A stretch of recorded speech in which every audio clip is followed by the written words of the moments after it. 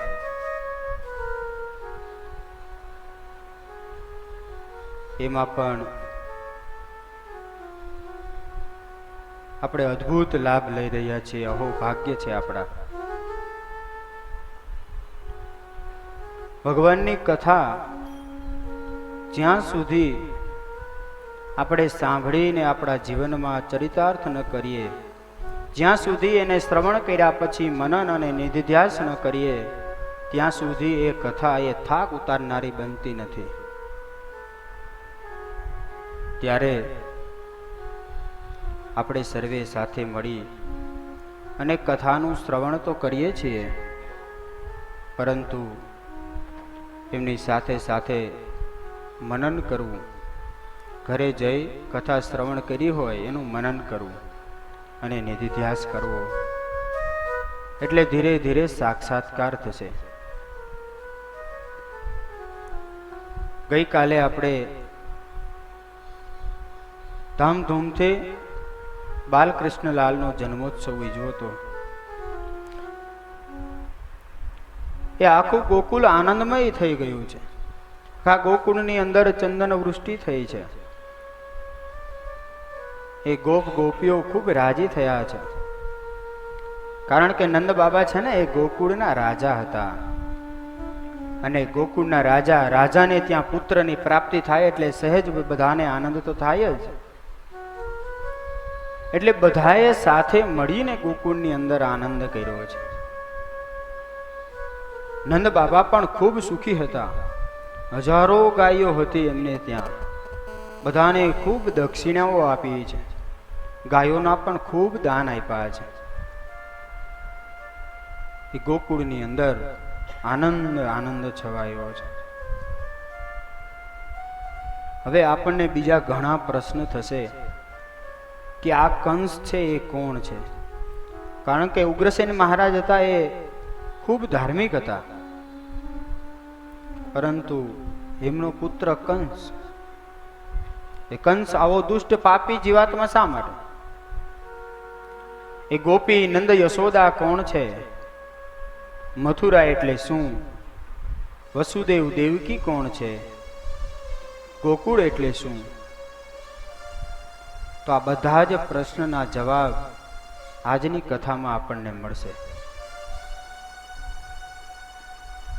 હવે ઉગ્રસેન મહારાજ તો ખૂબ ભગવાનની ભક્તિ કરતા હતા, ધર્મનિષ્ઠ હતા, શાંત હતા, દયાવાળા હતા, છતાં પણ એમને ત્યાં કંસ જેવો દીકરો થયો છે. હરિવંશ પુરાણમાં સુંદર રીતે આ કથાનું વર્ણન છે.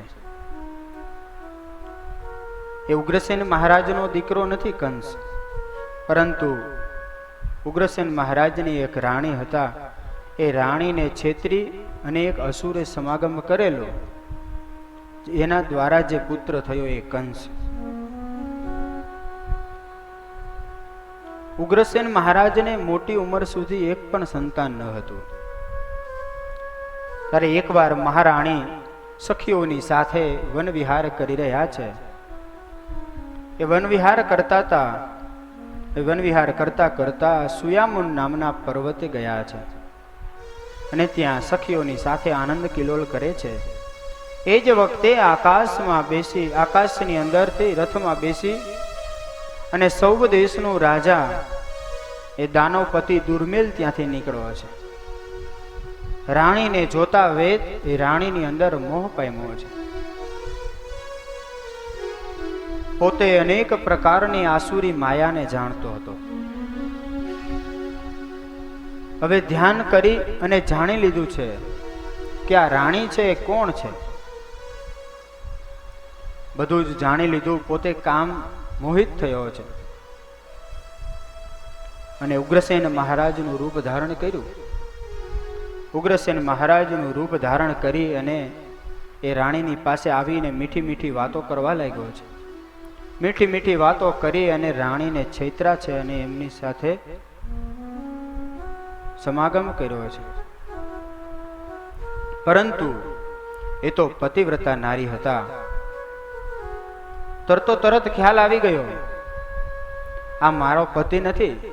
અને ક્રોધમાં આવીને રાણીએ કહ્યું છે, તું કોણ છે? ત્યારે અસુરે પોતાની બધી હકીકત હતી તરત કહી દીધી. કારણ કે ગમે એવા મોટા રાજા હતા, પરંતુ પતિવ્રતા સ્ત્રીથી બધા જ રાજાઓ ડરતા હતા. દેવી દેવતાઓ પણ ડરતા હતા. કારણ કે પતિવ્રતા નારી છે, જેમ સંકલ્પ કરે એમ થાય. સામે કોઈ પણ રાજા હોય, કોઈ પણ દેવ હોય, કાંઈ ચાલે નહીં. હવે બધી હકીકત કીધી એટલે તરતો તરત પોતે પાછો કહેવા લાગ્યો છે કે સાંભળો, તમે મને પૂછ્યું છે કે તું કોણ છે, એટલે મારા થકી જે પુત્ર થશે એનું નામ કંસ પડશે. અને એવો પરાક્રમી થશે કે અસ્ત્ર શસ્ત્રથી પણ મરશે નહીં અને બધાને હરાવે એવો શૂરવીર થશે. આવી રીતે કહ્યું. પરંતુ મહારાણી તો હજી ક્રોધમાં છે. સામે શ્રાપ આપ્યો છે કે હે દુષ્ટ, હું યાદવ કુળની મહારાણી છું, તે મને છેતરી છે. જ્યાં હું તને શ્રાપ આપું છું, એ યાદવ કુળનો જ એક પુત્ર એ એનો વધ કરશે. આવો સામે શ્રાપ આપ્યો છે. અને પછી તો આ કંસ છે એ કોણ હતો? જ્યારે મહાદેવા સંગ્રામ થયો, એ સમુદ્ર મંથન થયું, ત્યાર પછી જે દેવ અને અસુરો વચ્ચે મોટું યુદ્ધ થયું હતું, એ યુદ્ધની અંદર ભગવાનના હાથે મરાયેલો કાળનેમી નામનો અસુર, એ જ આ કંસ તરીકે જન્મ ધારણ કર્યો છે એમણે. અને કંસ એટલે દેહાભિમાન. કમ સુખમ યસ્ય ઇતિ કંસઃ, જે બીજાના સુખનો સર્વ પ્રકારે નાશ કરી નાખે એને કંસ કહેવાય. અને કંસ એ મથુરાનો રાજા હતો.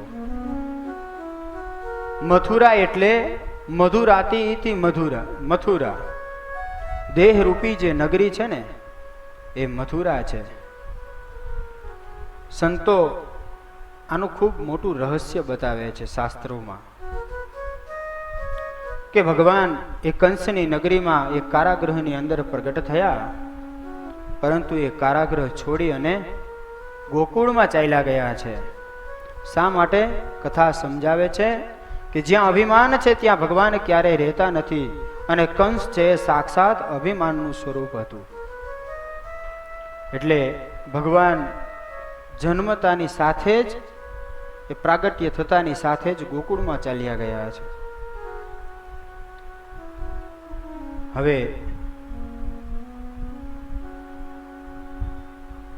આવી રીતે શ્રાપ થયો અને હકીકત પણ એમ જ બની. જેવી રીતે શ્રાપ થયો તો એ જ પ્રમાણે કંસનો વધ એ યાદવ કુળમાં જ જન્મેલા ભગવાન શ્રી કૃષ્ણએ કર્યો છે.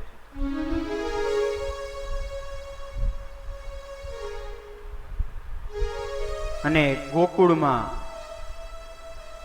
ગોપીઓ અને ગોપ બધાય રહે છે. ગોકુળ એટલે પેલો અક્ષર છે ગો. ગો એટલે ઇન્દ્રિયો, અને ઇન્દ્રિયોનો સમૂહ એનો કુળ. ગો એટલે ઇન્દ્રિયો, કુળ એટલે સમૂહ.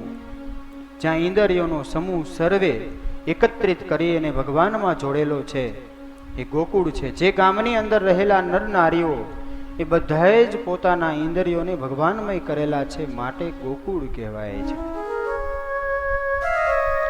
પ્રત્યેકની ઇન્દ્રિયો ભગવાન શ્રી કૃષ્ણમાં લાગેલી છે. જેમનું સંપૂર્ણ જીવન કૃષ્ણમય છે એ જ ગોપી કહેવાય. ગોભિ પિબતી ભક્તિ રસમ સા ગોપી. પોતાની ઇન્દ્રિયો વડે સતત ને સતત ભગવાનની ભક્તિનું રસપાન કરી રહી છે એને ગોપી કહેવાય. ગોપાયતે શ્રી કૃષ્ણમ હૃદયે સા ગોપી. જે શ્રી કૃષ્ણને પોતાના હૃદયની અંદર સમાવી શકે છે એને ગોપી કહેવાય છે. બીજો પ્રશ્ન હતો એ નંદ અને યશોદા કોણ છે? અને નંદને ભગવાન મળ્યા છે, તો એ ભગવાન શા માટે મળ્યા છે? નંદ કેને કહેવાય? તો કે બીજાને જે આનંદ આપે એને નંદ કહેવાય છે. દયાવાળા હતા, છતાં પણ એમને ત્યાં કંસ જેવો દીકરો થયો છે. હરિવંશ પુરાણમાં સુંદર રીતે આ કથાનું વર્ણન છે. એ ઉગ્રસેન મહારાજનો દીકરો નથી કંસ, પરંતુ ઉગ્રસેન મહારાજની એક રાણી હતા. એ રાણીને છેતરી અને એક અસુરે સમાગમ કરેલો, એના દ્વારા જે પુત્ર થયો એ કંસ. ઉગ્રસેન મહારાજને મોટી ઉંમર સુધી એક પણ સંતાન ન હતું. ત્યારે એકવાર મહારાણી સખીઓની સાથે વનવિહાર કરી રહ્યા છે. એ વનવિહાર કરતા હતા. એ વનવિહાર કરતા કરતા સુયામુન નામના પર્વતે ગયા છે અને ત્યાં સખીઓની સાથે આનંદ કિલોલ કરે છે. એ જ વખતે આકાશમાં બેસી, આકાશની અંદરથી રથમાં બેસી અને સૌ દેશનો રાજા એ દાનવપતિ દુર્મેલ ત્યાંથી નીકળ્યો છે. રાણીને જોતા વેદ એ રાણીની અંદર મોહ પામ્યો છે. પોતે અનેક પ્રકારની આસુરી માયાને જાણતો હતો. હવે ધ્યાન કરી અને જાણી લીધું છે કે આ રાણી છે એ કોણ છે. બધું જ જાણી લીધું. પોતે કામ મોહિત થયો છે અને ઉગ્રસેન મહારાજનું રૂપ ધારણ કર્યું. ઉગ્રસેન મહારાજનું રૂપ ધારણ કરી અને એ રાણીની પાસે આવીને મીઠી મીઠી વાતો કરવા લાગ્યો છે. મીઠી મીઠી વાતો કરી અને રાણીને છેતરા છે અને એમની સાથે સમાગમ કર્યો છે. પરંતુ એ તો પતિવ્રતા નારી હતા. તરતો તરત ખ્યાલ આવી ગયો, આ મારો પતિ નથી. અને ક્રોધમાં આવીને રાણીએ કહ્યું છે, તું કોણ છે? ત્યારે અસુરે પોતાની બધી હકીકત હતી તરત કહી દીધી. કારણ કે ગમે એવા મોટા રાજા હતા, પરંતુ પતિવ્રતા સ્ત્રીથી બધા જ રાજાઓ ડરતા હતા. દેવી દેવતાઓ પણ ડરતા હતા. કારણ કે પતિવ્રતા નારી છે, જેમ સંકલ્પ કરે એમ થાય. સામે કોઈ પણ રાજા હોય, કોઈ પણ દેવ હોય, કાંઈ ચાલે નહીં. હવે બધી હકીકત કીધી એટલે તરતો તરત પોતે પાછો કહેવા લાગ્યો છે કે સાંભળો, તમે મને પૂછ્યું છે કે તું કોણ છે, એટલે મારા થકી જે પુત્ર થશે એનું નામ કંસ પડશે અને એવો પરાક્રમી થશે કે અસ્ત્ર શસ્ત્રથી પણ મરશે નહીં અને બધાને હરાવે એવો શૂરવીર થશે. આવી રીતે કહ્યું. પરંતુ મહારાણી તો હજી ક્રોધમાં છે. સામે શ્રાપ આપ્યો છે કે હે દુષ્ટ, હું યાદવ કુળની મહારાણી છું. તે મને છેતરી છે. જ્યાં હું તને શ્રાપ આપું છું એ યાદવ કુળનો જ એક પુત્ર એ એનો વધ કરશે. આવો સામે શ્રાપ આપ્યો છે. અને પછી તો આ કંસ છે એ કોણ હતો? જ્યારે મહાદેવા સંગ્રામ થયો, એ સમુદ્ર મંથન થયું, ત્યાર પછી જે દેવ અને અસુરો વચ્ચે મોટું યુદ્ધ થયું હતું, એ યુદ્ધની અંદર ભગવાનના હાથે મરાયેલો કાળનેમી નામનો અસુર, એ જ આ કંસ તરીકે જન્મ ધારણ કર્યો છે એમણે. અને કંસ એટલે દેહાભિમાન. કમ સુખમ યસ્ય, દયાવાળા હતા, છતાં પણ એમને ત્યાં કંસ જેવો દીકરો થયો છે. હરિવંશ પુરાણમાં સુંદર રીતે આ કથાનું વર્ણન છે. એ ઉગ્રસેન મહારાજનો દીકરો નથી કંસ, પરંતુ ઉગ્રસેન મહારાજની એક રાણી હતા. એ રાણીને છેતરી અને એક અસુરે સમાગમ કરેલો, એના દ્વારા જે પુત્ર થયો એ કંસ. ઉગ્રસેન મહારાજને મોટી ઉંમર સુધી એક પણ સંતાન ન હતું. ત્યારે એકવાર મહારાણી સખીઓની સાથે વનવિહાર કરી રહ્યા છે. એ વનવિહાર કરતા હતા. એ વનવિહાર કરતા કરતા સુયામુન નામના પર્વતે ગયા છે અને ત્યાં સખીઓની સાથે આનંદ કિલોલ કરે છે. એ જ વખતે આકાશમાં બેસી, આકાશની અંદરથી રથમાં બેસી અને સૌ દેશનો રાજા એ દાનવપતિ દુર્મેલ ત્યાંથી નીકળ્યો છે. રાણીને જોતા વેદ એ રાણીની અંદર મોહ પામ્યો છે. પોતે અનેક પ્રકારની આસુરી માયાને જાણતો હતો. હવે ધ્યાન કરી અને જાણી લીધું છે કે આ રાણી છે એ કોણ છે. બધું જ જાણી લીધું. પોતે કામ મોહિત થયો છે અને ઉગ્રસેન મહારાજનું રૂપ ધારણ કર્યું. ઉગ્રસેન મહારાજનું રૂપ ધારણ કરી અને એ રાણીની પાસે આવીને મીઠી મીઠી વાતો કરવા લાગ્યો છે. મીઠી મીઠી વાતો કરી અને રાણીને છેતરા છે અને એમની સાથે સમાગમ કર્યો છે. પરંતુ એ તો પતિવ્રતા નારી હતા. તરતો તરત ખ્યાલ આવી ગયો આ મારો પતિ નથી અને ક્રોધમાં આવીને રાણીએ કહ્યું છે તું કોણ છે? ત્યારે અસુરે પોતાની બધી હકીકત હતી તરત કહી દીધી. કારણ કે ગમે એવા મોટા રાજા હતા પરંતુ પતિવ્રતા સ્ત્રીથી બધા જ રાજાઓ ડરતા હતા. દેવી દેવતાઓ પણ ડરતા હતા. કારણ કે પતિવ્રતા નારી છે, જેમ સંકલ્પ કરે એમ થાય. સામે કોઈ પણ રાજા હોય, કોઈ પણ દેવ હોય, કાંઈ ચાલે નહીં. હવે બધી હકીકત કીધી એટલે તરતો તરત પોતે પાછો કહેવા લાગ્યો છે કે સાંભળો, તમે મને પૂછ્યું છે કે તું કોણ છે, એટલે મારા થકી જે પુત્ર થશે એનું નામ કંસ પડશે અને એવો પરાક્રમી થશે કે અસ્ત્ર શસ્ત્રથી પણ મરશે નહીં અને બધાને હરાવે એવો શૂરવીર થશે.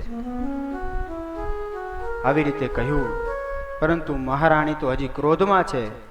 સામે શ્રાપ આપ્યો છે કે હે દુષ્ટ, હું યાદવ કુળની મહારાણી છું, તે મને છેતરી છે. જ્યાં હું તને શ્રાપ આપું છું એ યાદવ કુળનો જ એક પુત્ર એ એનો વધ કરશે. આવો સામે શ્રાપ આપ્યો છે. અને પછી તો આ કંસ છે એ કોણ હતો?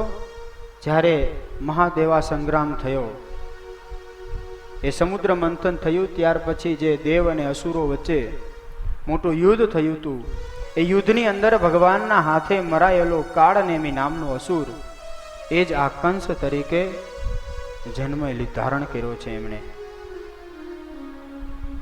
અને કંસ એટલે દેહાભિમાન.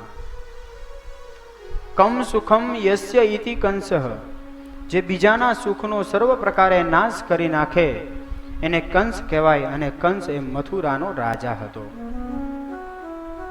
મથુરા એટલે મધુરાતી ઇતિ મધુરા. મથુરા દેહરૂપી જે નગરી છે ને એ મથુરા છે. સંતો આનું ખૂબ મોટું રહસ્ય બતાવે છે શાસ્ત્રોમાં કે ભગવાન એ કંસની નગરીમાં એક કારાગૃહની અંદર પ્રગટ થયા, પરંતુ એ કારાગૃહ છોડી અને ગોકુળમાં ચાલ્યા ગયા છે. શા માટે? કથા સમજાવે છે કે જ્યાં અભિમાન છે ત્યાં ભગવાન ક્યારેય રહેતા નથી. અને કંસ છે સાક્ષાત અભિમાનનું સ્વરૂપ હતું. એટલે ભગવાન જન્મતાની સાથે જ એ પ્રાગટ્ય થતાની સાથે જ ગોકુળમાં ચાલ્યા ગયા છે. હવે આવી રીતે શ્રાપ થયો અને હકીકત પણ એમ જ બની. જેવી રીતે શ્રાપ થયો તો એ જ પ્રમાણે કંસનો વધ એ યાદવ કુળમાં જ જન્મેલા ભગવાન શ્રી કૃષ્ણએ કર્યો છે.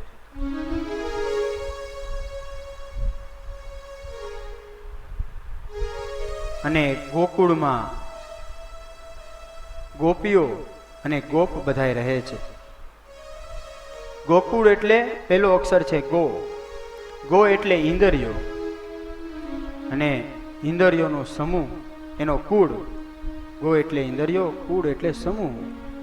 જ્યાં ઇન્દ્રિયોનો સમૂહ સર્વે એકત્રિત કરી અને ભગવાનમાં જોડેલો છે એ ગોકુળ છે. જે ગામની અંદર રહેલા નર નારીઓ એ બધાએ જ પોતાના ઇન્દ્રિયોને ભગવાનમય કરેલા છે, માટે ગોકુળ કહેવાય છે. પ્રત્યેકની ઇન્દ્રિયો ભગવાન શ્રી કૃષ્ણમાં લાગેલી છે. જેમનું સંપૂર્ણ જીવન કૃષ્ણમય છે એ જ ગોપી કહેવાય. ગોભિ પીબતી ભક્તિ રસમ સા ગોપી. પોતાની ઇન્દ્રિયો વડે સતત ને સતત ભગવાનની ભક્તિનું રસપાન કરી રહી છે એને ગોપી કહેવાય. ગોપાયતે શ્રી કૃષ્ણ હૃદય સા ગોપી. જે શ્રી કૃષ્ણને પોતાના હૃદયની અંદર સમાવી શકે છે એને ગોપી કહેવાય છે. બીજો પ્રશ્ન હતો એ નંદ અને યશોદા કોણ છે? અને નંદને ભગવાન મળ્યા છે, તો એ ભગવાન શા માટે મળ્યા છે? નંદ કેને કહેવાય? તો કે બીજાને જે આનંદ આપે એને નંદ કહેવાય છે.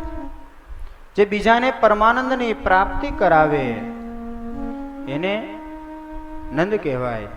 અને પરમાનંદ જોઈતો હોય, જો જેની પાસે પરમાનંદ આવે એને જ સાચો આનંદ આવે છે.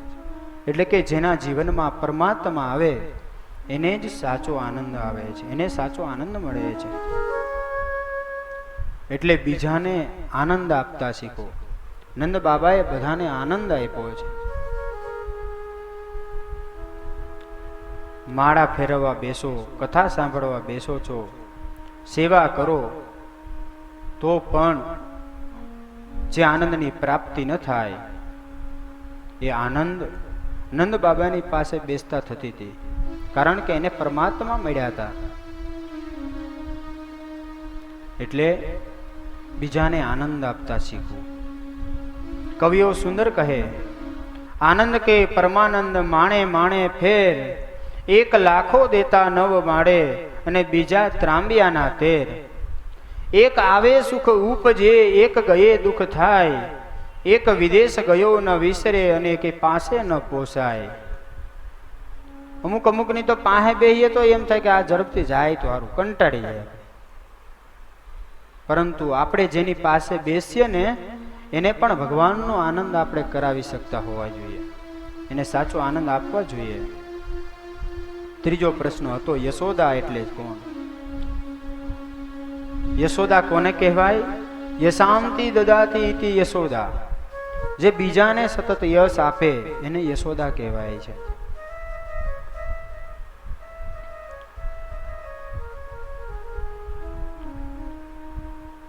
જો પરમાત્માની માં બનવાનું સૌભાગ્ય મળ્યું છે, છતાંય એમણે બધો જ આનંદ બીજાને આપ્યો છે.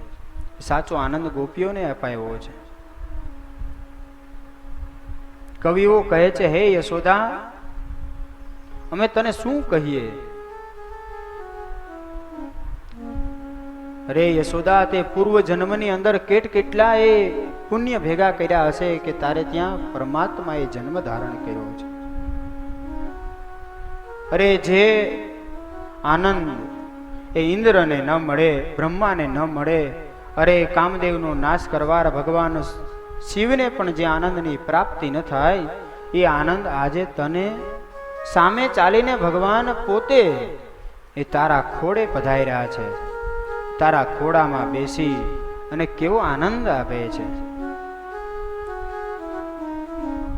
હે પ્રભુ, નાની એવી ઉંમરે હે માં મને તારા ખોડામાં બેસવું છે. ઇન્દ્ર આદિક દેવતાઓ મથે છે પોતાના ખોડામાં બેસાડવા માટે, પણ એ આનંદ એમને મળતો નથી. આનાથી વધુ મોટા ભાગ્ય ક્યાં કહેવાય? એ કેટલાય જન્મના પુણ્ય ભેગા થયા હશે ત્યારે એમને આવો આનંદ આવી રહ્યો છે. સુખદેવજી કહે છે, હે રાજન, તત આરભ્ય નંદસ્ય વ્રજ સર્વ સૃષ્ટિમાન, હરે નિવાસાત્મ ગુણો રમા કીડ મે ભ્રુજા. એ નંદજીનું ઘર, એ ગોકુળ ગામ, એ બધું જ કૃષ્ણના પધારવાથી આનંદમય થયું છે. અને જ્યાં કૃષ્ણ પધારે ને તો એમની પાછળ પાછળ લક્ષ્મીજી પણ પધારે છે. ભગવાનની સાથે લક્ષ્મીજી હોય જ છે, માટે ભગવાન આવ્યા અને એમની પાછળ પાછળ લક્ષ્મી પણ પધાર્યા છે. આખું ગોકુળ સુખી થયું છે. એ ગોકુળ વાસીઓ, એ ગોપીઓ, ગોવાળો, ગોપ બાળકાઓ, એ નંદજીના કેવા ભાગ્ય હશે એના વખાણ કરે છે. અને ખૂબ જ સુંદર કવિઓ ગાયું છે. હે માડી તારા કેટલા જન્મની કમાણી રે નંદરાણી તારા આંગણા રે. હે માડી તારા કેટલા જન્મની કમાણી રે નંદરાણી તારા આંગણા રે.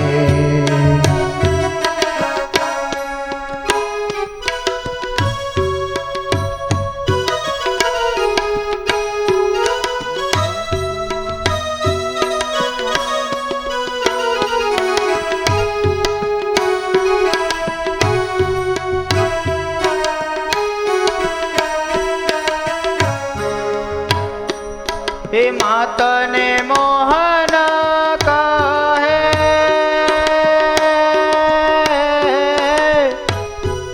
માતને મોહન કહે, માડી માડી માડી રે નંદરાણી તારા આંગણે રે.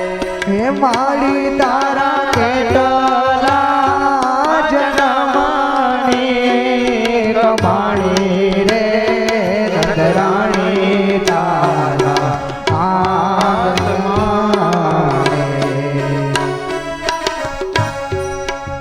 સંતો કહે છે એ કેટલા ભાગ્ય હશે. હે માં કઈ કઈને પુકારી રહી છે.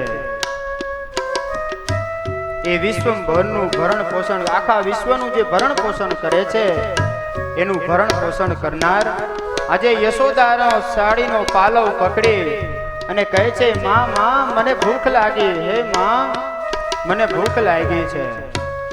અને બહાર પણ હાથમાં ફૂલ લઈ અને ફૂલડાઈ લઈ અને ઇન્દ્રાણી પધાર્યા છે. આંગણે આવીને ઇન્દ્રાણી કહે છે માડી માડી મારે તારી છાસુ જોઈએ છે. બ્રહ્માણી પણ પધાર્યા છે કે માડી અમને છાસુ આપો. હવે તમને થશે કે આ ઇન્દ્રાણી ને બ્રહ્માણી એ આ ગોકુળમાં છાસુ લેવા શા માટે? તો એક વખત સ્વર્ગની અંદર ઇન્દ્રદેવ એ જમવા બરાબર બેઠા છે. એવા જ સમયે ઇન્દ્ર મહારાજ કહે છે મારે છાસ પીવી છે. ત્યારે ઇન્દ્રાણી કહે અહીંયા છાસ ક્યાંથી હોય? આપણે અહીંયા થોડું દૂજાણું છે તો અહીંયા છાસ હોય? અરે અહીંયા સ્વર્ગમાં થોડી ગાયો રખાય છે. જો અહીંયા ગાયો રાખીએ તો વાસીદું કોણ કરે? સ્વર્ગ તો બગડી જાય, મચ્છર થાય. રોજે રોજ એનું છાણ મૂત્ર એ બધું ગંદુ થાય, એને સાફસૂફ કોણ કરે? પણ ગમે એ થાય મારે તો છાસ પીવી છે. ઇન્દ્રાણી કે અહીંયા છાસ ન મળે. તો ઇન્દ્રદેવ કે દેવી છાસ તમે ગોકુળ થી લઈ આવો. નંદ બાબાને ત્યાં તો ખૂબ છાસ છે, કારણ કે ભગવાનની પીધેલી છાસ ને ભગવાનની દ્રષ્ટિ પડેલી છાસ. ઇન્દ્ર મહારાજને પણ મન થયું છે મારે છાસ પીવી. હવે ઇન્દ્રાણી પધાર્યા ગોકુળમાં અને સેમ ટુ સેમ બ્રહ્માજીને પણ મન થયું મારે પણ છાસ પીવી છે. જો કે બંને સાથે મળીને સરસ પ્લાન બનાવ્યો હોય છે કે આપણે બે સાથે છાસ મગાવીએ. અને આ બાજુ બ્રહ્માણી પણ પધાર્યા છે છાસ આપો. પરંતુ તમને ખ્યાલ હશે કે પહેલાના જમાનામાં સવારમાં છાસ લેવા આવે ને કોઈ તો એ ફ્રીમાં છાસ આપવામાં આવતી. એના પૈસા ના હોય, પરંતુ એક શરત થોડી વાર ઘરે જાય તો થોડું નાનું મોટું કામકાજ બાકી હોય ને તો એમને કામકાજ કરાવે એટલે છાશ મફતમાં મળે. અને આ બાજુ યશોદા માતા કહે કે થોડી વાર ઉભા રહ્યો, હજી છાશ બની ગઈ છે પરંતુ માખણ ઉતારવાનું બાકી છે એટલે થોડી વાર લાગશે. એક કામ કરો, તમે વાસણ લાવ્યા છો એ નીચે મૂકો, લ્યો આ ગાગર અને જાઓ એક પાણીની આ હેલ ભરીને લાવો. આવી રીતે નંદ રાણીને અને બ્રહ્માણીને બંનેને પાણી ભરવા માટે મોકલ્યા છે. અને પછી યશોદાજી પૂછે છે, છાશ લેવા આવ્યા પણ હમણાં થોડી જ વારમાં છાશ આપું છું. અને એવા જ સમયે શું બન્યું છે, એક બીજી અજાણી બાઈ આવીને ત્યાં ઊભી રહી છે. કવિઓ આગળ લખે છે, એ ઉભેલી અજાણી નારી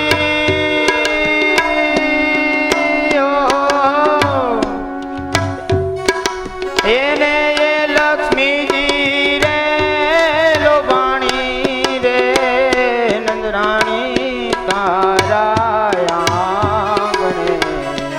હે માડી તારા કેટલા જન્મની કમાણી રે નંદરાણી તારા આંગણે રે. શું કહે છે કે એવા જ સમયે એક આંગણે અજાણી નારી આવીને ઊભી છે. અને અજાણી નારી કોણ છે? સાક્ષાત લક્ષ્મીજી છે. એમને પણ મન થયું કે આ ઇન્દ્રાણી અને બ્રહ્માણી પણ નંદજીને ઘરે પહોંચી ગઈ, ચલો મારે પણ જવું છે. અને સ્વાભાવિક છે, ભગવાન હોય ત્યાં પાછળ નંદરાણી વધારે જ. અજાણી બાઈ આવી અને ગોકુળમાં જ્યારથી કૃષ્ણ પ્રભુ પ્રગટ થયા છે ને ત્યારથી દરરોજને માટે પ્રતિદિન નવા નવા દેવ અને દેવતાઓ બધાએ પ્રભુના દર્શન કરવા માટે આવતા. હવે સરસ મજાનો માગણનો વેશ એટલે કે પેલી ફૂલવાળીનો વેશ ધારણ કર્યો છે. ફૂલ વેચવા આવતી હોય ને એવો વેશ ધારણ કરી આવી અને યશોદા માતાને સરસ મજાનો ગજરો આપ્યો છે. લો માતા, આ તમારા લાલ માટે છે. ફૂલનો ગજરો શા માટે આપ્યો છે? ફૂલોમાં લક્ષ્મીનો વાસ છે અને પ્રભુને ફૂલ છે એ ખૂબ પ્રિય છે, એટલા માટે લક્ષ્મીજીએ ફૂલ આપ્યું છે, એ ગજરો આપ્યો છે. અને આ બાજુ ઇન્દ્રાણી આદિક એ પાણીનું માટલું ભરી એ પાણીની હેલ ભરી અને ફરી આવ્યા છે. કથા સમજાવે કે પ્રભુને જીવમાં લાવો ને તો લક્ષ્મીજી એ આપોઆપ આપણી પાસે આવે છે. આપણા જીવની અંદર ભગવાન નિવાસ કરીને રહેવા જોઈએ. જો પ્રભુનું પ્રાગટ્ય થયું તે ગોકુળની અંદર લક્ષ્મીજી પધાર્યા. બધા જ દેવી દેવતાઓ એમની ઉપર રાજી થયા છે અને બધા દર્શન કરવા પધારે છે. એમ વાલા ભક્તજનો, આપણે સતતને માટે પ્રતિદિન જીવનમાં લક્ષ્મીની પાછળ દોડવા માટે પ્રયત્ન કરીએ છીએ, પરંતુ લક્ષ્મીની પાછળ દોડવાનું નથી, આપણે દિશા ભૂલીએ છીએ. આપણે ભગવાનની પાછળ દોડવાનું છે. લક્ષ્મી આપણી પાછળ ઓટોમેટિક આવશે, કારણ કે આપણામાં ભગવાનનો વાસ થાય અને ભગવાનની પાછળ લક્ષ્મીજી જરૂર પધારે છે. એટલે કવિઓએ યશોદાના ખૂબ ગુણગાન ગાયા છે.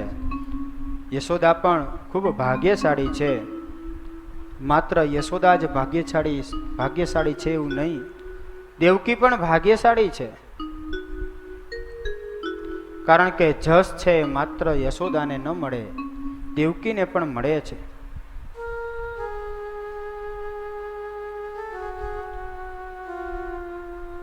જો આપણને એમ થશે કે પ્રભુને જન્મ તો દેવકીએ આપ્યો છે, લાડન પાલન આદિ કે યશોદાએ કર્યા છે, અને એ બધો આનંદ પ્રભુ સાથે રહી અને ગોપીઓએ માણ્યો છે, તો આમાંથી સાચો જસ કેને મળે? એક વ્યક્તિ એ જમીનની અંદર બીજ વાવે, બીજી વ્યક્તિ તેને પાણી પાય, એને ઉછેરે, એટલે કે મજૂર આદિક જે કહેલા હોય એ બધા, અને ત્રીજી વ્યક્તિ એના ફળને ચાખે, ખાય, તો હવે આમાંથી મહાન કોણ? ફળ ખાનારને સૌથી ભાગ્યશાળી આપણે માનીએ છીએ, કારણ કે આપણા ભાગમાં ફળ આવ્યું, પરંતુ એ ભાગ્યશાળી નથી. જો એનું પાલન પોષણ કરનાર કોઈ ન હોત તો એ ફળ આપણને મળત નહીં. તો એનું પાલન પોષણ કરનાર છે એ ભાગ્યશાળી છે.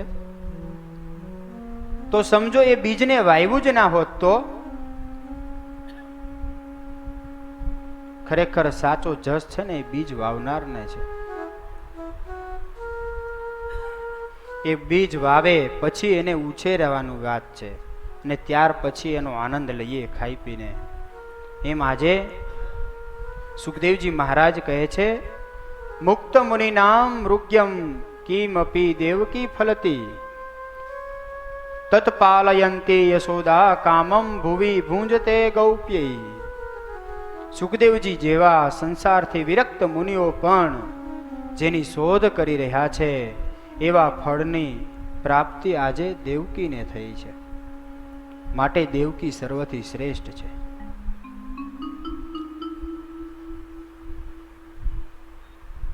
જીવનમાં સાચો જસ એ માતા પિતાને બધા જ આપે છે.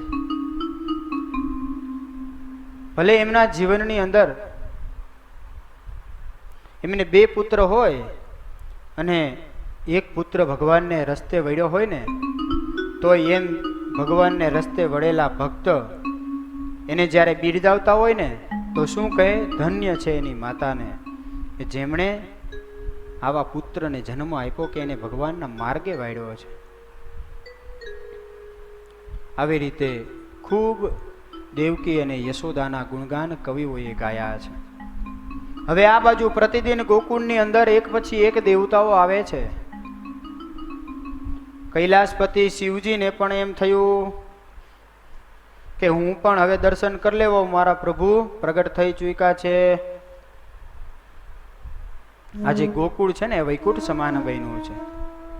એ 8મીની રાત્રે કૃષ્ણ આવ્યા છે, 9મીની સવારે ધામધૂમથી ઉત્સવ થયો, અને શ્રાવણ વધી 12ની વહેલી સવારમાં કૈલાસપતિ પોતે શિવજી સાક્ષાત એ ઈષ્ટદેવના દર્શન કરવાના મનમાં સંકલ્પ કરી અને તૈયાર થયા છે.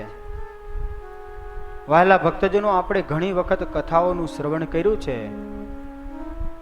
એ ભોળાનાથ છે ને ભગવાન શ્રી રામચંદ્રજી પ્રગટ થયા એ જન્મતાની સાથે, એટલે કે પ્રાગટ્ય થતાની સાથે એમના પણ દર્શન કરવા પધાર્યા છે. શ્યામ જ્યારે પ્રગટ થયા ત્યારે એમના પણ દર્શન કરવા પધાર્યા, અને જ્યારે ઘનશ્યામ પણ આ પૃથ્વી ઉપર પ્રગટ થયા ત્યારે એમના પણ દર્શન કરવા માટે પધાર્યા છે. આ વાતને રામચરિત માનસમાં તુલસીજીએ પણ લખી છે, અને ભાગવતમાં વ્યાસજીએ પણ લખી છે, અને સત્સંગી જીવનમાં સતાનંદ સ્વામીએ પણ લખી છે. એ ત્રણેય સ્વરૂપના પ્રાગટ્યના દર્શન કરવા માટે શિવજી સૌ પ્રથમ પધાર્યા છે. શિવજી તૈયાર થયા છે. હવે શિવજીને કાંઈ ઇસ્ત્રી મારીને કપડાં પહેરવાના હોય નહીં, એને એવું કાંઈ હોય નહીં, તો પાવડર ચોપડવાનો હોય એવું કાંઈ તૈયારી હોય નહીં. સરસ મજાની રાખ હોય, ભસ્મ ચોપડેલી જ હોય. ટાઈ બાઈ કાંઈ બાંધવાની હોય નહીં, ટાઈની જગ્યાએ સરસ મજાનો શેષનાગ હોય. શિવજી તૈયાર થયા, હાથમાં ત્રિશૂળ લીધું, ડમરું પણ લીધું, અને સાથે કઈ કાંડે ઘડિયાળ ના હોય, ત્યાં પણ નાના નાના સર્પ છે. સરસ મજાની ટોપી ધારણ કરી છે. ટોપી હોય નહીં, સરસ મજાની જટા વારેલી છે. એ જટામાં ચંદ્ર બીજની સમાન શોભી રહ્યા છે. ગળામાં પણ સોનાના ચેનની જગ્યાએ ખોપરાઓની માળા પહેરેલી છે. એવું સરસ મજાનું સ્વરૂપ ધારણ કર્યું. હવે આવા સ્વરૂપના કોઈ પણ નાનો બાળક દર્શન કરે તો બિચારા બાળકની શું દશા થાય? બી જાય અને રડવા જ લાગે. હવે આવું સ્વરૂપ ધારણ કર્યું છે અને ગોકુળમાં પધાર્યા. ગોકુળની ગલીઓમાં ઘૂમતા ઘૂમતા આવી રહ્યા છે. એવા જ સમયે એક ગોપી સામે મળી છે. અરે બાબાજી, નમસ્કાર નમસ્કાર. પ્રણામ મહારાજ, કઈ બાજુ જઈ રહ્યા છો? ગોપી કહે કે નંદ બાબાને ત્યાં જાઓ છો? તો કે હા હા. કેમ એમ પૂછો છો?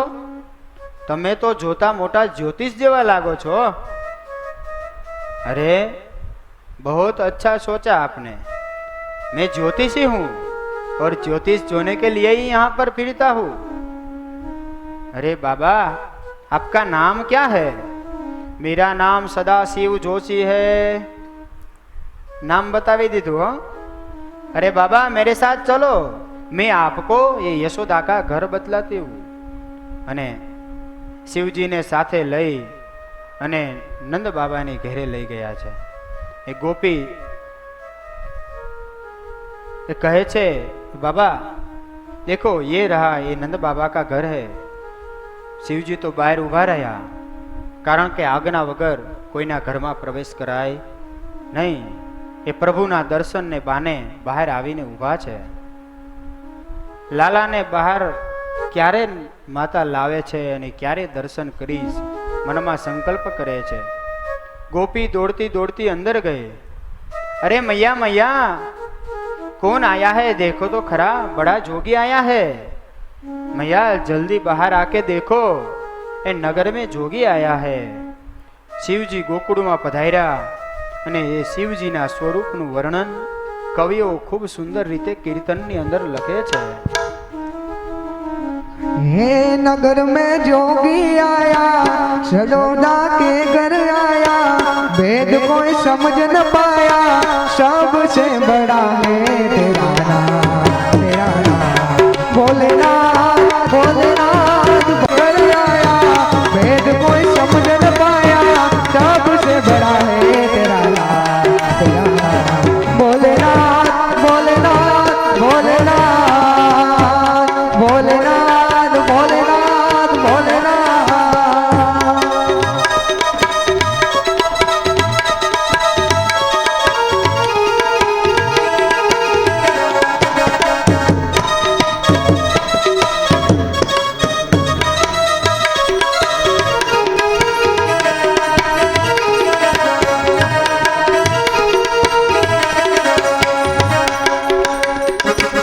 अंग विभूत गले रुक्माणा शेष नाग लिपटायो, बाल तिलक मन बाल चंद्रमा कर कर अलग जगायो. अंग विभूत गले रुक्माला शेष नाग लिपटायो, बाल तिलक मन बाल चंद्रमा कर कर अलग जगायो. नगर में योगी आया, नगर में योगी आया, जसोदा के घर आया, अंग से बड़ा है तेरा नाम, तेरा नाम. भोलेनाथ भोलेनाथ भोलेनाथ भोलेनाथ भोलेनाथ भोलेनाथ.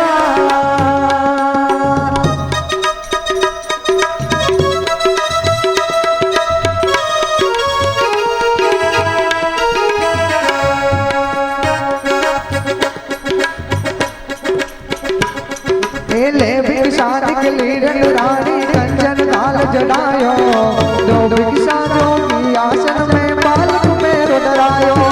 ले भिक्षा निकली रंग रानी, कंचन काल जड़ायो, दो भिक्षा जोगी खजानी बालक में रुदरायो. नगर में जोगी आया, जसोदा के घर आया, अजब है तेरी माया, भेड़ कोई समझ न पाया, सबसे बड़ा है तेरा नाम, तेरा नाम. भोलेनाथ भोलेनाथ भोलेनाथ भोलेनाथ भोलेनाथ भोलेनाथ.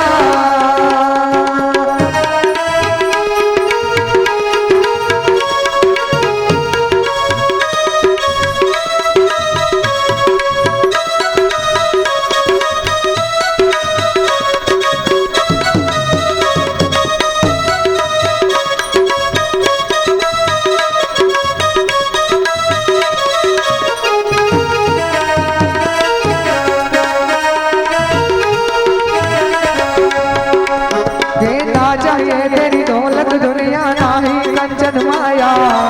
अपने लाला को देख के मैं दर्शन को मैं आया ना जाए तेरी दौलत दुनिया दादर कंचन माया अपने लाला को देख के मैं दर्शन को मैं आया नगर में गोपी आया जशोदा लेकर आया अजब है तेरी माया भेड़ कोई समझ न पाया सब से बड़ा है तेरा नाम भोलेनाथ भोलेनाथ भोलेनाथ भोलेनाथ भोलेनाथ भोलेनाथ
આવી રીતે ભોલેનાથનું વર્ણન ખૂબ સુંદર રીતે કર્યું છે. એ યશોદાના ઘરે ભોલેનાથ પધાર્યા છે, શિવ શંભુ પધાર્યા, અલખ નિરંજન બમ બમ બોલે કરતા કરતા ત્યાં દરવાજે આવીને ઉભા રહ્યા અને મૈયા બહાર આવ્યા. જય જય શિવ શંકર કરીને બહાર આવ્યા. જ્યાં જોયું ત્યાં તો મૈયાએ પણ હાથ જોડી દીધા. ઓહો, આનો તો જો વેશ કેવો વેશ છે, આને મારા દીકરાના દર્શન કરાવવું તો બી જાય, મારે કાંઈ દર્શન કરાવવા નથી. વહી ગયા અંદર, ગમે એમ થાય મારે કાંઈ દર્શન કરાવવા નથી. શું કહે છે શિવજી? કંઈ કહે છે, માતાજીને વિનવે છે. એ રૂડો લાડકડો શું તો માતરે શ્યામ છે તારો રે રૂડો લાડકડો શું તો માતરે તમારો રે તેરા નામનો નાથ શું માતરે છે તમારો રે રૂડો લાડકડો શું તો માતરે છે તમારો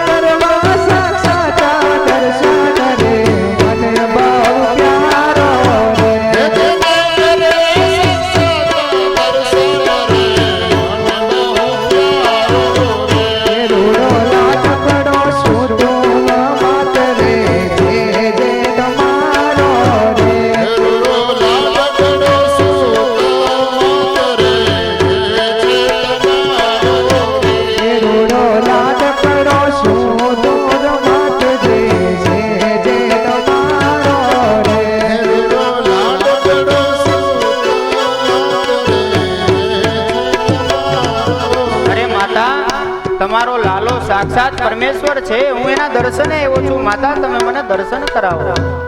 આવી રીતે વિનવે છે. અરે મૈયા દર્શન કરાવો ને. મૈયા કહીને ના પાડી દીધી, નહીં નહીં તમને દર્શન જ નહીં થાય. શિવજી કરે, એ મૈયા આવું શું કામ મને કરો છો? મૈયા મૈયા દર્શન કરાવો. શિવજી આગળ કહે છે, અરે તમે રહો છો ક્યાં? માતાજી પૂછે તમે ક્યાં રહો છો, તમારો આવો વેશ કેમ? ત્યારે શિવજી શું જવાબ આપે છે કવિ આગળ લખે છે, હે કહે જોગી કારો વનવાસ રે ફળ ફૂલ ખાઈને રે કરે જોગી કરું વનવાસ રે ફળ ફૂલ ખાઈ રે. હે કહે જોગી કારો વનવાસ રે ફળ ફૂલ ખાઈને રે કહે જોગી કરું વનવાસ રે ફળ ફૂલ ખાઈ રે. એને માટે હું જોગ અભ્યાસ રે નિત્ય કરું આઈને રે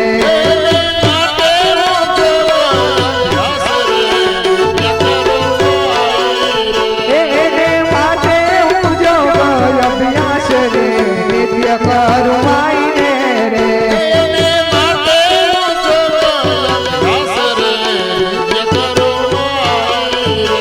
અરે મૈયા હું તો વનની અંદર વાસ કરીને રહું છું અને ફળ ફૂલ ખાઉં છું, અને એ પણ શા માટે? કેવળ ને કેવળ ધ્યાન કરું, અભ્યાસ કરું છું, એ આમના દર્શનને માટે તો કરું છું ને. મૈયા મને દર્શન કરાવી દો, હું એના માટે તો આવ્યો છું. સદા દાસી માને પૂછે, અરે મૈયા હવે કેમ કરીશું? આ હઠી તો હઠ લઈને બેહી ગયા, હવે શું કરીશું? દર્શન નહીં કરાવીએ? મૈયા કે ના ના, એના દીદાર તો જો મારો લાડીલો બી જાય. જો અઘોરી બાવો છે, એના દર્શન, એને દર્શન ના હોય, જાઓ જતા રહો, હું જે ભિક્ષા આપું એ લઈને જતા રહો. ત્યારે કે ભિક્ષા મારે નથી જોતી, તમે ભિક્ષામાં તો આપી આપીને શું આપશો? સારામાં સારા સોના દાગીનાના હાર આપશો, બીજું? અરે એવું તો મારા સસરા હિમાલયમાં કેટલુંય ભેગા કરીને બેઠા છે, એવું મારે કાંઈ જોતું નથી, મને તો કેવળ દર્શન કરાવી દો બસ. શિવજી કહે, શેઠ કૈલાસથી આવ્યો હું દર્શન કરવા, અને ખાલી હાથે વયો જાવ તો પેટ્રોલનું કાંઈ વસૂલ થાય નહીં, ધક્કો મોંઘો પડે, ગમે એમ થાય, દર્શન કર્યા વગર જવું નથી.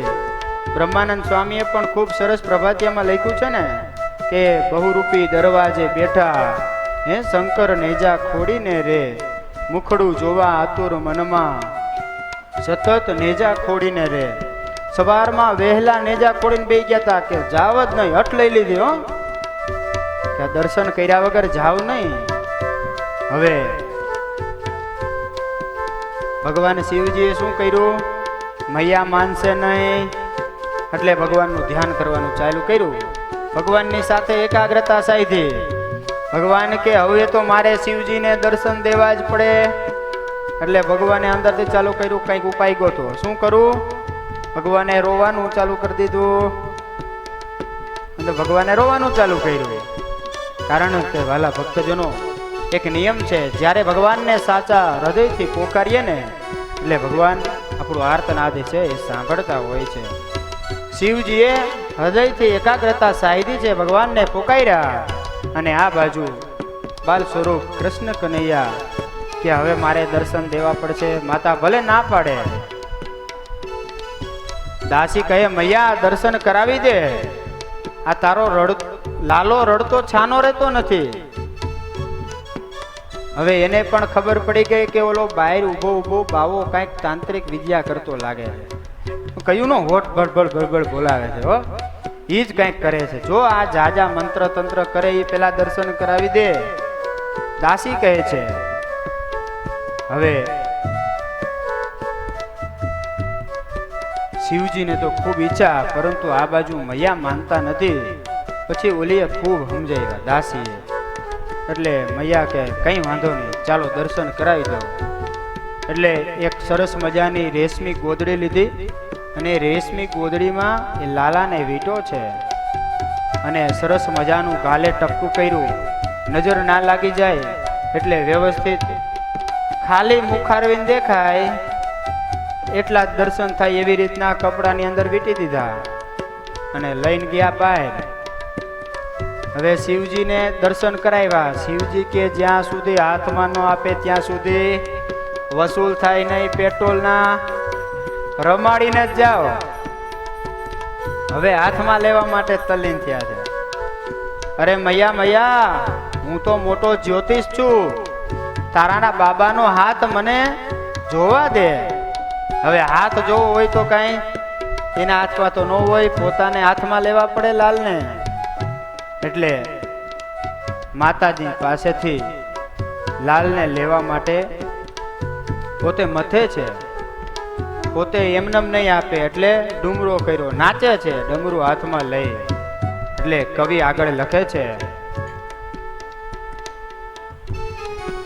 ગાવું લીધા ડમરું ને ડાબેવું હાથ રે, મોહની લગાડી રે. ગાવું લીધા ડમરું હાથ રે, મોહની લગાડી. ગાવું લીધા ડમરું ને ડાબ હાથ રે, મોહની લગાડી રે. ગાવું લીધા ડમરું ને ડાબ હાથ રે, મોહની લગાડી. અડગ બમ બમ બમ બમ પી પી પી તાય રે, મોહની લગાડી રે.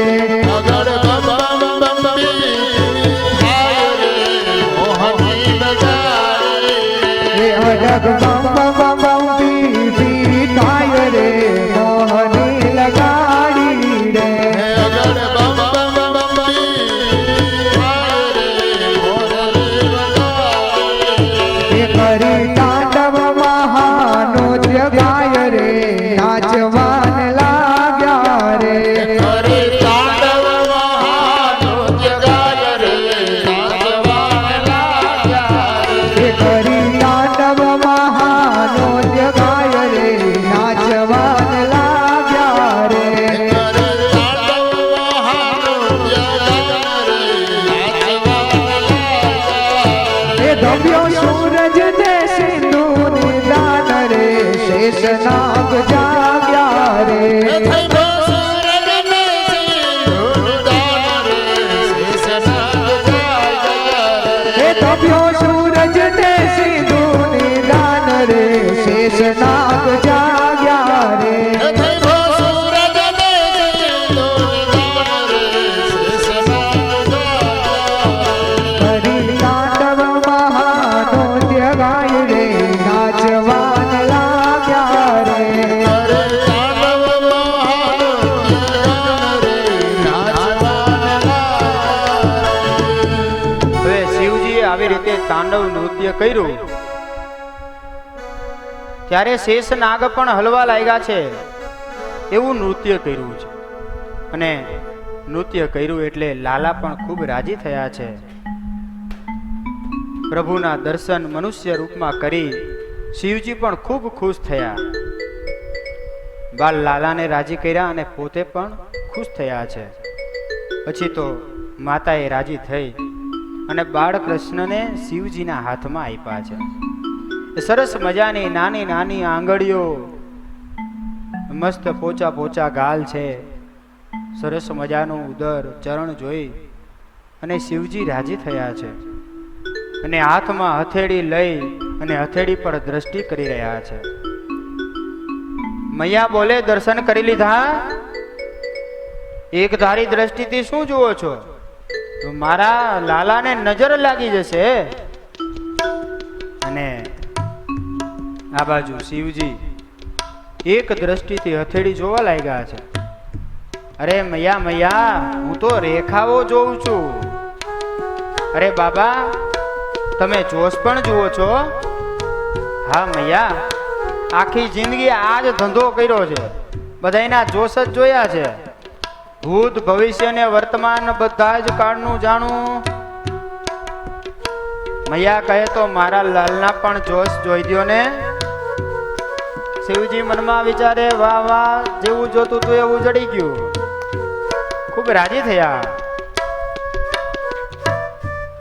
જો તમને બરાબર તો ફાવે છે ને? તો કે હા હા. શિવજી કહે, ડરો નહીં, કઈ ચિંતા નથી, મને બરાબર ફાવે છે. હવે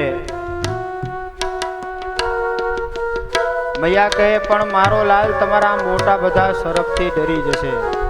મારા ગળામાં કેવડો મોટો સરપ છે. ના ના, ઈ કોઈ સરપથી ડરે એમ નથી. રોજ હરફ ભેગા લઈને ફરશે. અને આ તમારો લાલ મોટો થાય ને તો કેટલાય એવા મોટા મોટા હરફને નાચશે એવા થશે. હવે ભવિષ્ય મીંડા છે ભાખવા હો. હવે ખૂબ શિવજી રાજી થયા. શિવજીએ હાથમાં લઈ છાતી સરભા ચાપ્યા. આ તો મૈયા કે અરે અરે શું કરો છો? ના ના મૈયા કઈ નહીં, એ તો થોડો લાલપાલ કરતો હતો. હવે મુખારવિંદ સામું એક ધારું જોઈ અને તલ્લીન થયા. લગભગ 30 મિનિટ જેવો સમય વીત્યો એટલે મૈયાએ હલાવ્યા. અરે ક્યાં ખોવાઈ ગયા? જો તો ખરા, સમય ચાલ્યો જાય છે. અરે મૈયા, હું તો નક્ષત્ર ગોતતો હતો. નક્ષત્રમાં 30 મિનિટ, પરંતુ ભગવાનનું એકાગ્રતાથી ધ્યાન કરવા લાગી ગયા છે. અરે એની કુંડળી, નક્ષત્રો, એના ગ્રહ ક્યાં ક્યાં છે બધું જોવું તો પડે ને, પછી એનું ભવિષ્ય ભાકી શકાય. તમે મને ભૂલવાડી દીધું. હવે મારે બીજી વખત જોવું પડશે. હવે ફરી પાછી હથેળી હાથમાં લઈને જોવા લાગ્યા અને મૈયા પૂછે છે કે જુઓ, બીજી બધી વાત પછી પેલા એ કહો કે મારા લાલાને વહુ કેવી મળશે? કારણ કે બધી માતાને ચિંતા ઈ જ વધારે હોય હો. શિવજી કહે બહુ સરસ, પણ એક કરતા વધારે મળશે. બીજું કાંઈ કીધું નહીં. મૈયા વિચારવામાં લાગી. મૈયા કહે કેટલી? 2? અરે ના ના, એ કઈ 2 મળે તો શું હાલત થાય ભાઈ? એક હાચવવી કઠણ પડે અત્યારે તો. શિવજી કહે 1 નહીં 8 તો એમની મુખ્ય પટરાણીઓ હશે. તા તો મૈયાને મીંડા ચક્કર આવવા હો. અને જો શિવજી મનમાં વિચાર કરે નહીં, આને હું કહી દઈશ કે આમને તો 16,108 થવાની થશે તો મૈયાને એટેક આવી જશે. એટલે શિવજીએ એવું કાંઈ કીધું નહીં. શિવજી એ સમજાવે છે કે તમારો લાલ એ તો ખૂબ મોટો થશે અને અનેક જીવોનો ઉદ્ધાર કરશે. કેટલાય દુઃખી જીવાત્માઓને કષ્ટમાંથી બચાવ છે. આમ કહીને શિવજીએ ખૂબ આનંદ લીધો અને ફરી મૈયાને લાલને સોંપી દીધા છે. અને આ બાજુ શિવજી દર્શન કરી અને કૈલાસમાં સીધાવ્યા છે. પરીક્ષિત મહારાજ ને હવે પ્રભુના ચરિત્ર સંભળાવે છે. સુખદેવજી કહે છે, હે રાજન, હવે પરમાત્માએ ગોકુળમાં કરેલા ચરિત્ર હું તને સંભળાવું છું, તું સાંભળ. સુખદેવજી કહે છે, હે રાજન, ગોપાન ગોકુલ રક્ષ્યામ નિરૂપ્ય મથુરામ ગતઃ નંદઃ કંસ્યમ સ્યા વાર્ષિકસ્ય કર દતુ કરુદહમ. કર દેવા માટે નંદ બાબા હવે મથુરા જવા તૈયાર થયા છે. એટલે ગોવાળિયાને ગોકુળની રક્ષા માટે મૂકી અને નંદ બાબા એ કંસને પોતાનો વાર્ષિક કર એ ગોકુળ ગામનો જે હતો એ દેવા માટે મથુરા જઈ રહ્યા છે.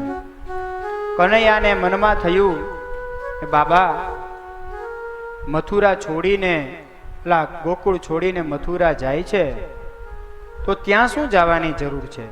એ ગોકુળ છોડવાની કાંઈ જરૂર નથી, કારણ કે ત્યાં તો અભિમાન સાક્ષાત રહે છે. પરમાત્મા પધારે પછી જો અહંકારનું ચાલે તો ભગવાનને તે ગમતું નથી. ભગવાન ત્યાંથી ચાલ્યા જાય. એટલા માટે જ તો મથુરાથી ગોકુળ આવતા રહ્યા હતા ને. એટલે અહંકારની નજીક નંદ બાબા ગયા એટલે કનૈયો મનમાં વિચારે કે જરૂર કંઈક સંકટ આવવાનું છે. અને ગોકુળમાં પણ સંકટ આવ્યું છે. સુખદેવજી કહે, હે રાજન, એ કનૈયાનો 6ઠીનો દિવસ આવ્યો છે. છઠ્ઠીના દિવસે વિધાતા લેખ લખવા માટે આવે, પરંતુ એના બદલાના આજે છઠ્ઠીના દિવસે વિધાત્રી લેખ લખવા માટે આવી છે. શું લેખ? લેખને બદલે પૂતના પોતે આવી છે.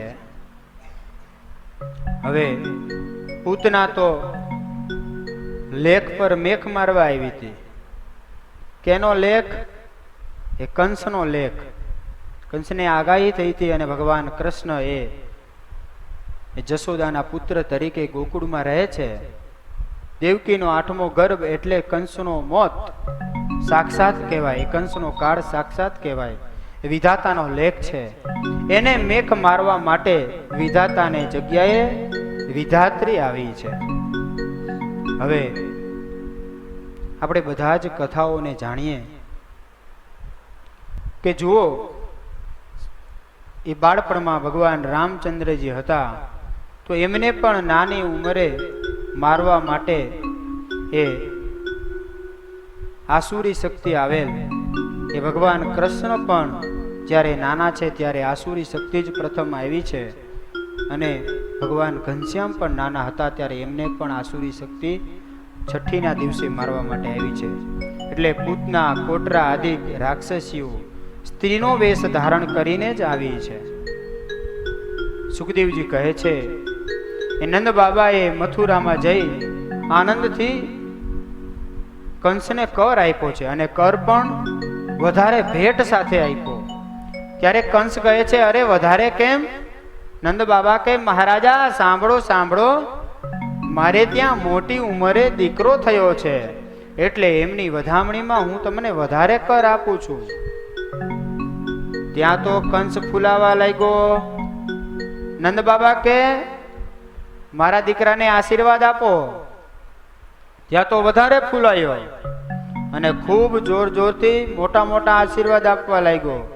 તમારો લાલો તો મોટો રાજા થશે અને તમારા દીકરાના બધા જ શત્રુઓ મૃત્યુને ઘાટ ઉપર ઉતરશે, બધાને એ જીતી લેશે. અરે એ મૂર્ખને ક્યાં ખબર હતી કે એનો મોટો શત્રુ તું જ છો? પેલો તારો જ વારો ચડવાનો છે. હે કંસ તો માંડ્યો આશીર્વાદ દેવા. ગોકુળમાં પ્રભુ વિચારે તથાસ્તુ મામા, તમારા બધા જ આશીર્વાદ સત્ય થાઓ. નંદ બાબા કર દઈ અને વસુદેવને મળવા માટે ગયા. આનંદથી બધી વાતચીત કરી છે. વસુદેવ કહે છે તમે અહીં કેમ આવ્યા છો? અરે યોગ માયાએ કહેલું કે ગોકુળની અંદર ઘણા સંકટો આવશે, તમે ઝડપથી જાઓ, તમે અહીંયા કેમ આવ્યા છો? આવી રીતે નંદ બાબાને કહ્યું. નંદ બાબા ઉતાવળથી એ ગોકુળની વાટ પકડી છે. આ બાજુ કંસે મીટિંગ કરી અને બધા અસુરોને ભેગા કર્યા છે કે ઝડપથી વિચારો, 8મો ગર્ભ તો જન્મી ચૂક્યો છે, મારો કાળ આ પૃથ્વી ઉપર આવી ચૂક્યો છે, એનો વધ કેમ કરવો? ત્યારે પૂતના કહે છે મારી ઉપર છોડો એ બધી ચિંતા, હું તમારું કામ કરી આપીશ. એટલે પૂતનાએ જેમ કંસની આજ્ઞા હતી કે 3 વર્ષથી નાના જેટલા ગોકુળ મથુરામાં પુત્રએ જન્મ ધારણ કર્યા હોય બધાને મોતને ઘાટ ઉતારી દો. પૂતના તો નીકળી ગઈ છે આ બાજુથી. એ સ્તન ઉપર વિષ લગાડી અને એક પછી એક બાળકને સ્તનપાન કરાવતી જાય અને મોતને ઘાટ ઉતારતી જાય છે. એમ કરતી કરતી એ પૂતના એ ગોકુળમાં આવી છે. ગોકુળને મારવા માટે, ગોકુળની અંદર નાના નાના બાળકોને મારવા માટે જ્યારે ગોકુળમાં પ્રવેશ કર્યો, એક પછી એક ઘર લાગડ લે, પરંતુ રૂપ એવું ધારણ કરેલું કોઈ પણ જોવે એટલે મોહિત થઈ જાય એવું, સ્વર્ગની પણ સુંદરી ઝાંકી પડે એવું રૂપ ધારણ કરેલું. હવે બહારથી તો સારો રૂપ, પરંતુ અંદરથી તો પૂતના જ હતી, દુષ્ટ હતી. હવે પૂતનાએ બાળકો, વૃદ્ધો, ગોપીઓ એ બધાના ખૂબ વખાણ સાંભળેલા. એટલે એને એમ કે આ નંદ બાબા એમને ત્યાં પુત્ર જન્મ ધારણ કર્યો છે. આ બધા પાસેથી એમને વખાણ નંદ બાબાના ખૂબ સાંભળેલા અને એમના બાળકના પણ વખાણ સાંભળેલા. એટલે ડાયરેક્ટ નંદ બાબાને ત્યાં. હવે સામે એક ગોપી મળી, એને પૂછ્યું કે તમે કોણ? ગોપી કહે એટલે ગોપીને કહે મારે નંદ બાબાને ત્યાં જવું છે. તમારે નંદ બાબાને ત્યાં જવું છે? હા. કેમ? તેમને ત્યાં લાલાનો જન્મ થયો એટલે? તો કે હા. તમે એના કઈ સગા થાવ છો? તો કે હા, હું એની માસી થાવ. ચાલો ચાલો મારી સાથે, હું તમને નંદ બાબાને ત્યાં લઈ જાઉં. ઘર બતાવ્યું છે અને ત્યાં લઈ ગઈ છે. મૈયા બરાબર એ લાલાને રમાડી રહ્યા છે. પાસે જઈને બેઠી મૈયા વિચારે હું તો આને ઓળખતી નથી, આ કોણ છે? હવે આ રાક્ષસી, અંદરથી તો રાક્ષસી ક્રૂર સ્વરૂપ હતું. મૈયાની પાસેથી ખૂબ વખાણ કરી અને બાલપ્રભુને પોતાના હાથમાં લીધા છે. પોતાના હાથમાં લઈ સ્તનપાન કરાવવા જાય. પ્રભુ તો બધું જ જાણે. પ્રભુ કહે ભલે, પૂર્વે એમને વરદાન આપેલું એટલે જ પ્રભુએ એ સુખ એમને આપ્યું છે. પ્રભુ કે હમણાં આનું બધું જ વેશ ઉતારી દઉં. જો આને જીવતી રાખીશ તો આ બીજા કેટલાય અસુરે જન્મ દેશે, માટે આજે તો આનો વધ કરવો જ છે મારે. એટલે બાલ પ્રભુ સ્તનપાન કરવા લાગ્યા છે. બધું જ દૂધ પી ગયા. હવે તો પૂતના રારો રાડ થઈ છે કે છોડો છોડો. પ્રભુ છોડતા નથી. હમણાં તારા પ્રાણ પી જાવ, પેલા લોહી પી જાય અને પછી પ્રાણ પી જાવ. બાલ પ્રભુએ આંખો બંધ કરી દીધી, કારણ કે સંતોએ આમની ઉપર ઘણા બધા તર્કો કર્યા છે. એ તર્કો આપણે નથી લેવા. એની ઉપર જેમણે જેમણે ભાષ્ય લખ્યા એમણે ઓછામાં ઓછા 15-15, 20-20 પેજોમાં તર્કો કર્યા છે. ભગવાને આંખો શા માટે બંધ કરી છે? બાળ પ્રભુ હવે પૂતના એવું વિચારે કે જો આજે મને આ છોડશે નહીં. હવે ધીરે ધીરે લોહી પીવા લાગ્યા. ધીરે ધીરે પ્રાણ પણ ખેંચાવા લાગ્યા છે. પ્રાણ ખેંચાય એટલે કોઈ પણ અસુર હોય, ગમે એ સ્વરૂપમાં હોય, મૂળ સ્વરૂપમાં આવે. એ ભગવાનને લઈને ત્યાંથી ભાગી એ આકાશ માર્ગે ઉડવા લાગી અને પ્રભુએ પ્રાણ ખેંચ્યા એટલે મૂળ સ્વરૂપમાં આવી ગઈ અને નીચે પડી. એ 12 ગાઉ મોટું શરીર નીચે પડતાની સાથે પ્રાણ પંખીડું ઉડી ગયું છે. આ બાજુ માતાને ખબર પડી કે મારો લાલ ક્યાં છે. ઉતાવળા ઉતાવળા બધાય ગોતવા લાગ્યા અને સમાચાર મળ્યા કે જંગલની અંદર પેલી સ્ત્રી આવી. તે પૂતના હતી, કોઈ સામાન્ય સ્ત્રી નહીં. બધાય ત્યાં ગયા છે. ત્યાં જઈને જોયું, ત્યાં તો બાળ લાલ સુરક્ષિત છે. એ પૂતનાના શરીર ઉપર રમી રહી છે અને 12 ગાઉ મોટું શરીર એ જ્યારે પડીને તે જેટલા વૃક્ષો હતા ને બધા વૃક્ષો ભાંગીને ભૂકો થઈ ગયા હતા. પોતે ગઈ ત્યારે પણ પોતાનું કરતી ગઈ. એટલે કે માને બાળવા માટે લાકડા તો જોહે ને, ક્યાંથી કાઢશે આ બધાય? એટલા વૃક્ષો પાડતી ગઈ અને ગઈ. પરંતુ બાળ પ્રભુએ એમનો ઉદ્ધાર કર્યો છે. પછી તો માતાએ તો તરત બાળને લઈ અને છાતી છરપા ચાંપ્યા છે. પછી પૂતનાની જે કઈ વિધિ થતી હતી કરી. માતા બાળલાલને લઈ ઘરે પધાર્યા. ખૂબ આનંદ કર્યો છે. હવે તો બાળલાલને ખૂબ સાચવી રાખ્યા છે અને ખૂબ આનંદ આપી રહ્યા છે. આવી રીતે સુંદર બાળ પ્રભુ હવે એ ગોકુળની અંદર એક પછી એક ચરિત્રો કરી રહ્યા છે. વિશેષ ચરિત્રોની કથા આપણે આવતીકાલે શ્રવણ કરીશું. આજની કથાને 2 મિનિટ ભગવાન શ્રી હરિના સન્નામ કીર્તન સાથે વિરામ.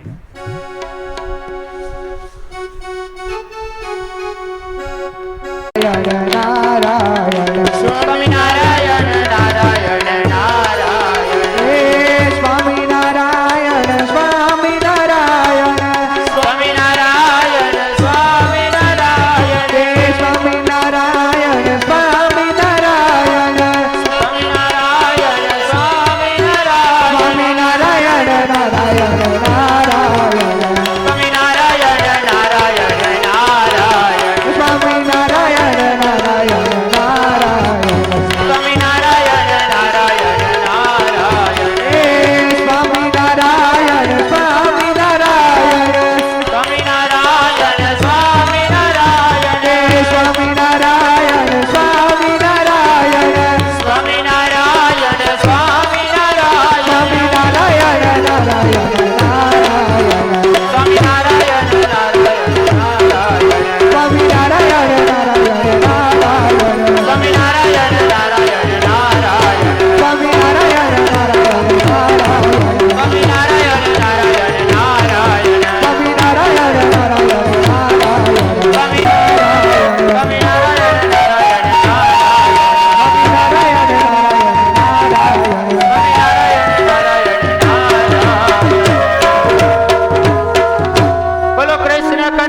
કનૈયા લાલ કી જય.